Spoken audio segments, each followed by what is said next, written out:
production funding for Behind the Headlines is made possible in part by the WKNO Production Fund, the WKNO Endowment Fund, and by viewers like you.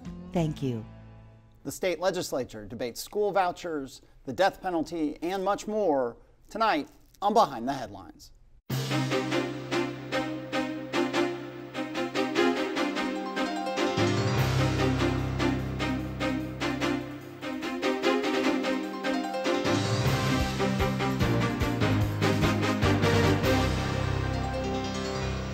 I'm Eric Barnes, President and Executive Editor of the Daily Memphian. Thanks for joining us. I'm joined tonight by three local state legislators. We'll start with Katrina Robinson, State Senator. Thank you for being here. Thank you for having me, Eric. Antonio Parkinson is a House member. Thank you for being here again. Thanks for having me. State Senator Ramesh Akbari, thank you for being here. Happy to be here. Along with Bill Dries, reporter with the Daily Memphian. Let's start, I think, with school vouchers. I think right now it seems like that's one of the ones that's getting the most attention and has just a huge impact on all the cities, particularly in the state, but obviously we're most focused on Memphis today. Who wants to start on their take with this? Let me set up a little bit that it's a voucher. The governor is calling it an education savings plan, but it's basically what, $7,300 that qualified families could take and take their child out of a public school and put them into a qualified private school. That's the gist of it. Is that correct? Who wants to take their thought? Ramesh? Well, I think the interesting thing about this particular piece of legislation is the governor, in my opinion, has tried to say, well, we're going to leave funding with the local schools for 3 years, but I don't know that that's going to have enough of an impact when you're talking about students leaving the school system. Also, to qualify. And by that means that the $7,300 wouldn't come out of XYZ school. The state is saying they'll backfill that $7,300. Yes, for the first 3 years, yes. Okay. But when you look at who can qualify for one of these vouchers, the threshold is pretty high. You can make around $80,000 plus for a family of four and be able to qualify. And you only have to qualify one time. And then after that, you could make $1 million the next year and still qualify. There's no revisiting it. Plus, once one child is in, every child that's born thereafter or that enters the school system thereafter will be able to take advantage of it. And you can go from kindergarten. So it's not, I think that they're trying to say it's limited to children who are in deep poverty, but that's really not the case. Is there another plan that you would, a revised plan that you would be open to, or is there also just the principle of vouchers you think are bad for the school system? I think the principle of vouchers, and the reason for that is we have several states looking at, we're looking at Florida, we're looking at Indiana, looking at Louisiana, and certainly looking at Arizona, where the outcomes for children is not improved. There's been a significant amount of money drained from the traditional public school, and the children are not achieving. So if there was evidence to show that this works, that this helps children, then maybe I could be behind it, but not in this present form. Representative Parkinson, you had concerns, you raised some concerns about what types of schools would be qualified to accept these vouchers, that had the legislature thought that through. Your take on that side of the issue of which schools are going to be okay and approved, I guess would be the word, for vouchers and which would not. Right, and yeah, I raised a couple of concerns. I did speak as to which schools would be able to accept vouchers, and honestly, any school that's a private school would be able to accept vouchers. And I think I raised the concerns of some of my colleagues, because people can create schools that are specific in nature and geared towards a certain demographic or a certain lifestyle, and be able to accept these tax-paid vouchers. But here's another thing that's important. You hear the argument for vouchers being argued on in regards to school choice, but at the end of the day, it's not that parent's choice as to whether or not they want to send their child to that private school.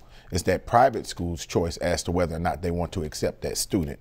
And so that flies in the face of that argument of we're making more choice available for parents and for students to have, when at the end of the day, that private school can accept, reject based on their terms as to whether or not, this student enters into this school. Yeah, Senator Robinson, thoughts on this? I don't know where you've been on this debate, but what your thoughts on this? Is it school choice? Is it vouchers of any form a good direction to go?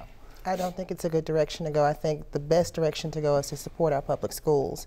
If we want to support students and let them have the best education, the best route is to funnel that funding to the public schools and not away from it. I mean, you're talking about splitting $25 million between the schools that are going to suffer from our kids being ripped from them. So for me, I don't support vouchers in any form. Yeah, and they're talking about capping it at 5,000 students initially. 15,000 students is the goal by 2025, and the cost the state has, or the governor has, is up to $125 million. Bill? If you look at the math, though, capping it at 5,000 students at 7,300, 7,500 per, that comes to about 3,300 students, doesn't it? So is there a gap in the math here? So that's one of the points that we've brought up. I know that the governor is stockpiling funding. So he's saying, well, I'm going to stockpile 25 million this year, 25 the subsequent year, and 25 in the third year, and then we'll launch the program. But there's going to have to be another mechanism for funding or another budget allowance for it if you're going to actually ramp up to 5,000 students. You've both been through another version of this bill that came up during Governor Haslam's administration. And it had some very real limitations on who could qualify for this, and he was pretty cautious about that and had some real concerns about it. This bill's much different. This bill is a little bit different, but I want to go back real quick to the question that Eric brought up in the fact that, you know, all of these bills, they start off as we're just going to have a limited amount of vouchers, limited amount of charter schools, but you see what has happened, right? The floodgates to the charter schools have opened up, and now they're trying to open up the floodgates to vouchers also. And so it always starts like this. We're just going to, you know, and last thing, the whole issue, the whole idea of we're here to save the poor minority children, because that's what their target is. We're here to save the poor minority children. And my thing is this, if it's such a good idea and if it's such a noble effort, then why don't you just reduce the prices of these private schools so that these minority children can afford to go? Well, and there is a question about that, and I'll go back to Bill. I mean, most of the private schools in Memphis, that $7,300 might cover books. It might cover half. I mean, right. yeah. Not even half. I mean, I think some of the bigger ones are $20,000 plus. Right. I mean, at first grade. So Right. back to Bill. So, Bill, your question, yeah, it is significantly different. So, in Governor Haslam's piece of legislation, one, it capped it at a $5,000 range per child. The schools that were accepting vouchers they could not charge any more than that allowance. And then also you couldn't use it at home. So with the ESA voucher, you have a lot more flexibility. So say I want to homeschool my child with a special program, I can use those dollars to pay for that program. So Governor Haslam's piece of legislation was very narrow in scope. This one is very broad, and the difference is Governor Haslam never actually funded the program. He funded positions to develop the program, whereas Governor Lee has put significant investment and a timeline of investment in this actual program, which is a lot different and a lot more serious. Senator Robinson, what do you hear from your constituents? Is this a priority in District 33? When you come home at the end of the week in Nashville, are people knocking down your door to talk about the voucher plan, the education savings account plan? To be honest with you, Bill, no one is knocking down my door saying I want to take my child out of my public school and send them to private school. I've been one of those parents that took my child from a charter school to a private school, so we experienced what it was like to have a child from one setting, mid-educational career, and go into another setting with different culture, different curriculum. It was an uphill battle for him. And I don't think that the focus for our parents and our community is to make sure that our kids go to any school they want to go to. They want to make sure that the school they go to now is well funded and well supported. We have 3 Democrats today, I should note, just because of the way the scheduling. So some of the pushback, I would imagine that people on the other side might be, and I'll stay with you, Senator, okay, you're against this voucher program, but there are a lot of problem schools in Shelby County, right? And what does work? What alternative is there to improve the education outcomes for so many kids in Memphis? I think there's a lot of opportunity to better support our students and our educators to make sure that we're teaching curriculum that prepares our students for life after high school. I think there's an opportunity to invest in wraparound services, invest in school counselors, school nurses. There are far more things we can do to improve our public school system than vouchers. Is that all that's expensive? Right? I mean, and is that... Depends on who's talking about it. Well, I think I would imagine a lot of people listening are like, well, that's great, but that just means more and more money into the schools. Again, I'm just sort of pushing back a little bit, but I think people say, we've given some of these schools a chance. We've put a lot of money into them. The outcomes haven't improved. Why shouldn't we start looking at different paths? Well, Eric, they hadn't fully funded the BEP from the beginning, and so they hadn't fully funded education. BEP being the basic education, right? Yeah. Right. They had done that 1 year. Right. That's it. And so you can start there. And then when you factor in accountability, so as we're giving these tax dollars to these private institutions, do they have the same accountability that the public schools has to the states? Do they have to take the TN Ready test? What's the accountability? Will the state have oversight over their curriculums and making sure that they are teaching to a standard that the state sets for every other student? And so those are some of the things that have to be thought about and have to be factored in also. And autonomy, giving our teachers the ability to teach would help. Shoring up and actually, undergirding our educators. A good teacher is to start, and shoring up parents, making sure the parents are involved in the kids' education. You mentioned, maybe one of you mentioned concerns about charter schools. Charter schools have taken money out of the system. Some of them have been successful. Some of the iZone schools have been successful. Are there things that are working? I'll turn to you. Things that are working in terms of, Memphis has been this kind of experiment for the last 10 years in terms of consolidation, deconsolidation, charter schools, achievement school district, the iZone schools. All kinds of things have gone on. Do you look and say, these things are working, let's do more of that? Yes. So if you look at Shelby County and the school system, that's the only school system across the state that really has been improving. Now, a lot of folks will say, well, you started so low, there's only room to go up. But like you look at Davidson County, their schools, their achievement levels are actually going down.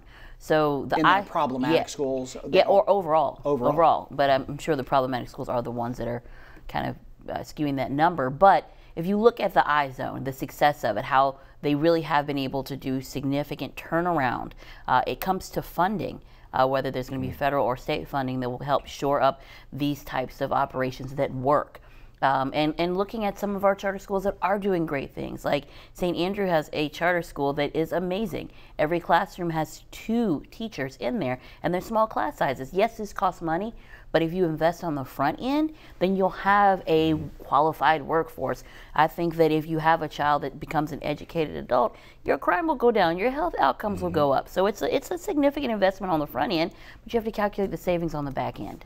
Bill. So if memory serves me correctly, House Education approved this past week as we record. So does that make passage on the House floor more likely? Will there be amendments? What do you see happening? No, it doesn't make passage on the House floor more likely. They really worked to get that bill passed. Some of those votes flipped on at that moment. There were Republican votes. And so I think it was much more narrow than what the vote count actually looked like. And so we'll see what happens on the House floor. There's going to be accountability in regards to legislators that are voting to support or voting against this bill, because you think about it now, you're tapping into some of these rural areas. Some of these areas only have 1 school.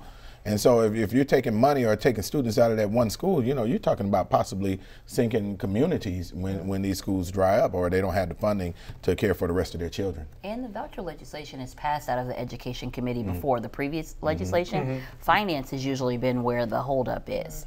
And then at one point it did actually make it to the floor, but they did not have the votes. And they were working hard. I had people who'd never talked to me in my life before from the chamber that were lobbying me. So I think it's going to be quite the battle. And again, as Antonio pointed out, the rural school districts have some concerns about this, as he mentioned, because you might have 1 school there. We've received letters from rural and suburban school boards strongly opposing this legislation. So these legislators are really going to be held accountable by their people.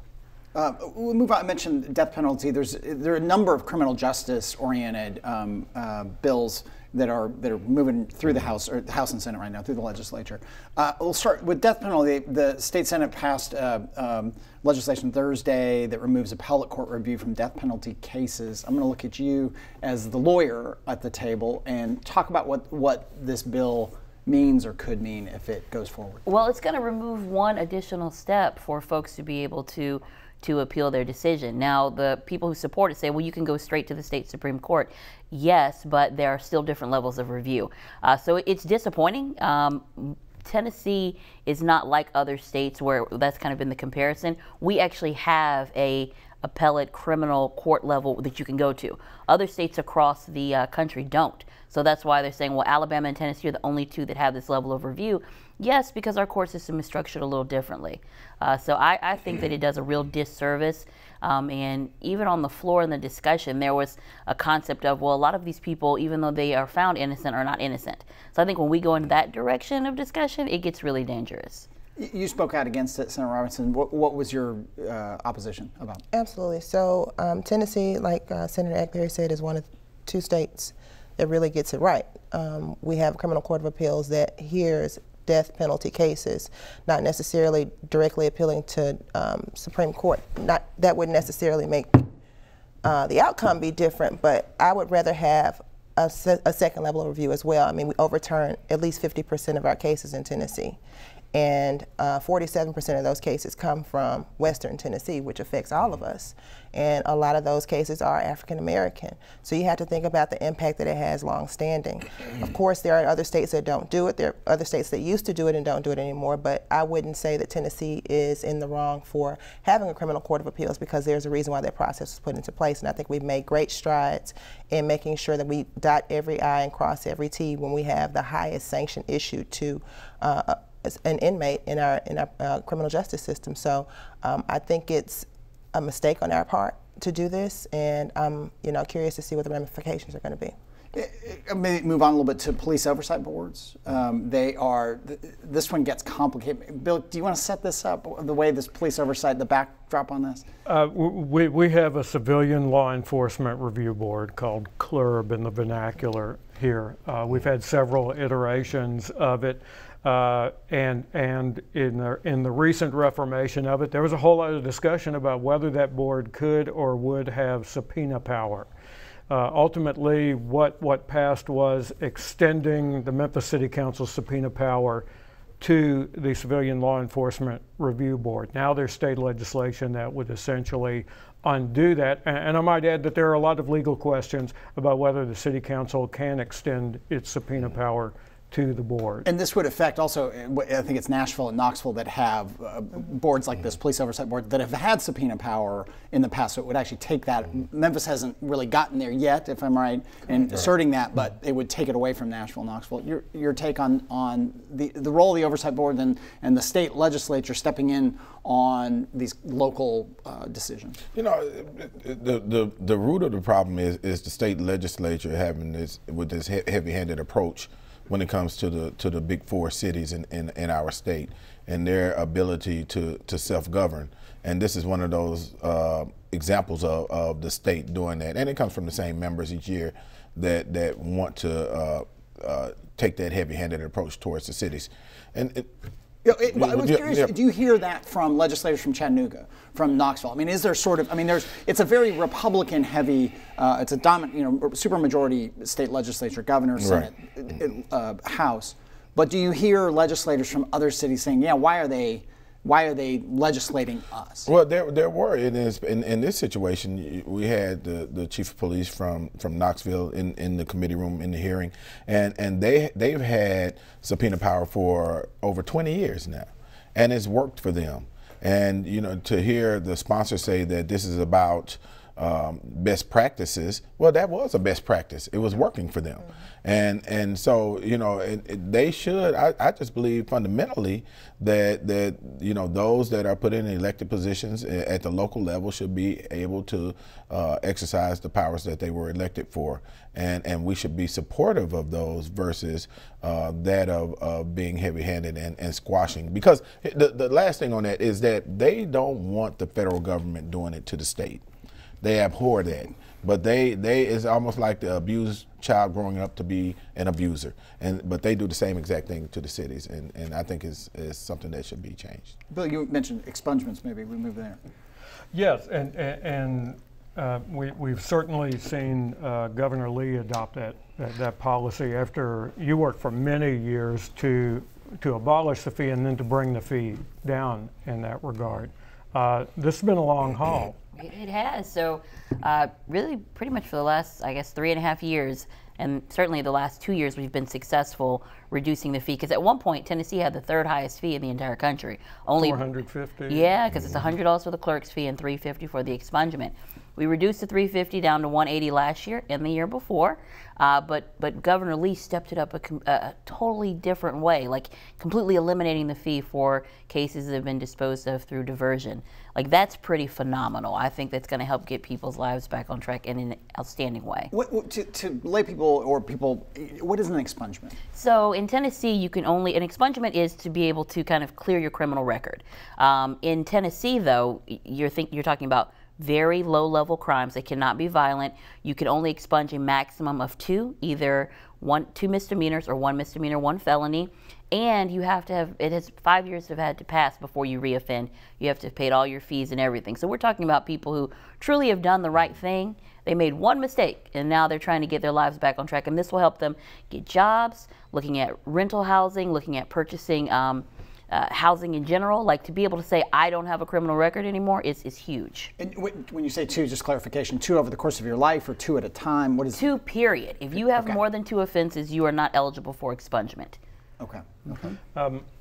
So when Republicans in the Tennessee legislature talk about criminal justice reform and the Republican governor talks about criminal justice reform, is that the same kind of criminal justice reform that Democrats in the Tennessee legislature are talking about? Some of it is, but I think we come from, in a lot of cases, two very distinct differences in our reasons for doing it. So, I would venture to say that most of the Democratic reasons for doing it is more from a humanitarian standpoint and getting people, giving people the ability to live their lives. Now that the Republicans are seeing how it's taxing our budget and locking everyone up, so then, criminal justice reform became fashionable. And so I think those are the areas, that's the distinct difference in the areas that it's coming from. Senator Robinson, what do you see in the Senate on this issue? Where is the divide? Representative Parkson makes a great point. There are commonalities, but there are two different standpoints as to why we're doing what we do. I think a lot of the Democratic perspective on criminal justice reform is rooted in humanitarianism. Say, for instance, I have a dignity bill that makes sure that we provide feminine hygiene products and hygiene products to women who are in prison. Or we have things where we're talking about decriminalizing women who are pregnant and on drugs. So, but in criminal justice reform, we're talking from the other side. We're talking about making sure that we increase pay for correctional officers or increase training or allow them to be able to carry their guns in certain situations. So there are two stark differences in what we see as criminal justice reform in the legislature. Senator Ackberry, does the motivation matter as long as the proposal gets passed? No, it does not, honestly. And that's how I've been able to kind of find common ground with it. I mean, anytime you have the National Black Caucus of State Legislators and ALEC coming together and saying this is important, it's a big deal. So no, it does not matter. I'm for it. I do know too, though, you all talked about humanitarian. I know in many states this initiative to reduce expungements and so on, it was conservative legislatures, conservative governors. Yeah, it was about the money, but it was also a lot of conservative Southern legislators are Christian, born again, and then so I think in defense, I think there are many people who look at it that way. Maybe not all of them, but again, I just want to sort of try to balance out the table. Well, let me reverse your defense. So because you have to remember those same lock 'em up, lock 'em up, lock 'em up initiatives came from the same organizations that are now telling them to unlock them. So it's not about their Christian values and But a lot of it does go back even to Democrat. I mean, you know, Bill Clinton, a Democrat. Well, he was under that same. He was under that same organization. Under ALEC, you know, that came up with the lock 'em up, lock 'em up, lock 'em up. But now they are taking those orders from organizations like ALEC and organizations like the Beacon Center and Koch brothers, and now they are marching to those orders. And it just changed because it was such a loud scream about budgets, you know, when it came to that past policy, that they had to reverse this or they would go broke. Bill? But you also had a governor who, a major theme during his campaign was that he had been part of a second chance program in terms of being a mentor for someone who is in prison. Yeah, perfect time. I think Bill Lee's motivation though is unique.